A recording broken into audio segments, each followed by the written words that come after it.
présent, notons la partie cours concernant les molécules. Donc les molécules, c'est la quatrième partie du chapitre, elle vient après les ions. Donc je vous laisse aller page 25, il me semble, de votre, oui, c'est bien 25, de votre chapitre, d'accord?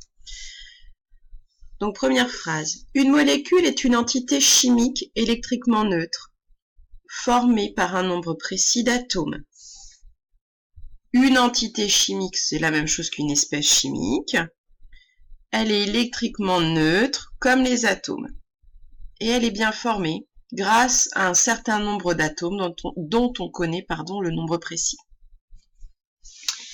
À chaque molécule, on associe un nom et une formule brute. On l'a vu dans les activités précédentes.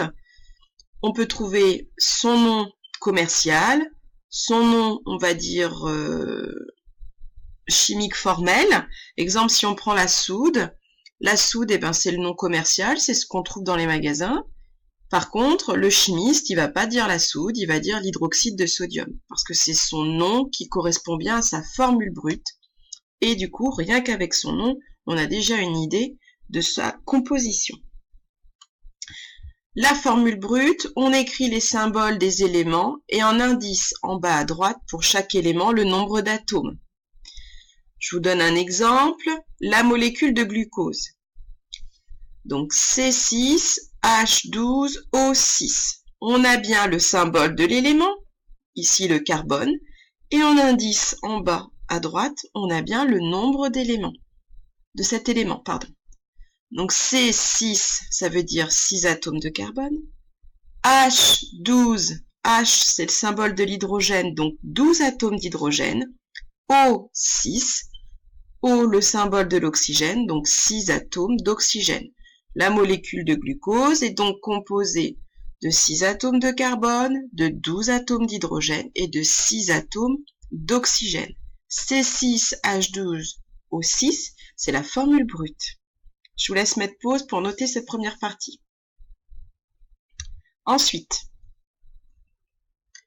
dans une molécule, les atomes mettent en commun des électrons de leur couche externe. On a vu en classe qu'un atome, pour qu'il soit stable, il faut qu'il respecte la règle du Dewey pour l'hydrogène et pour les autres la règle de l'octet. S'il ne respecte pas cette règle, alors il n'existera pas à l'état naturel sous la forme d'atome. C'est donc là qu'il est amené à former soit un ion, qu'on a vu dans la partie précédente, soit une molécule. Donc, le but de cette transformation, dirons-nous, c'est bien de respecter la règle de l'octet. Il va donc y avoir des électrons célibataires qui vont s'associer pour former un doublet. Donc, je reprends la ligne. Dans une molécule, les atomes mettent en commun des électrons de leur couche externe. Chacun d'eux s'entoure ainsi des électrons requis pour respecter la règle de l'octet. Ça, c'est bien l'objectif et je vous laisse le souligner. Ou du Dewey pour l'atome d'hydrogène. Je vous laisse mettre pause pour noter cette phrase. Ensuite, les atomes sont reliés entre eux par des liaisons covalentes ou doublés liants. Cette phrase-là, ça reprend ni plus ni moins ce que je vous ai dit précédemment, c'est-à-dire les électrons célibataires qui se mettent en commun. Ils forment donc une liaison. Cette liaison, elle porte le nom de liaison covalente. On appelle cela aussi un doublé liant. Une liaison covalente simple, c'est la mise en commun de deux électrons entre deux atomes, chaque atome fournissant normalement un électron. Voici, notez cette fin de point court, et du coup on en a terminé là pour ce chapitre.